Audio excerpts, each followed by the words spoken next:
Hàn nhá. Hàn đấy.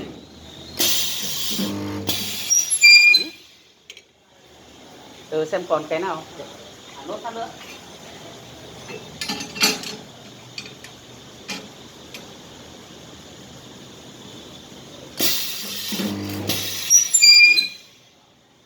Ngầu lắm. Bây giờ từ từ để lấy ra đây, để lấy cái gì đập. Quay đây.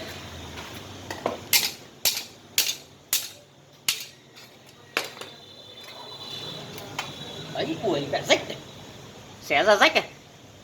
Thấy không? Từ để đập thế là được rồi. Để đập cái này. Rách.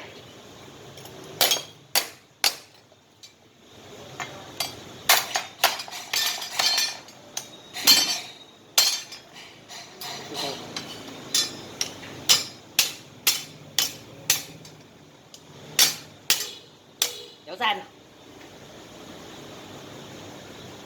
Ăn là rách này.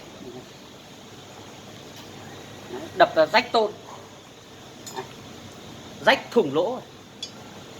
Thấy không? Được thế.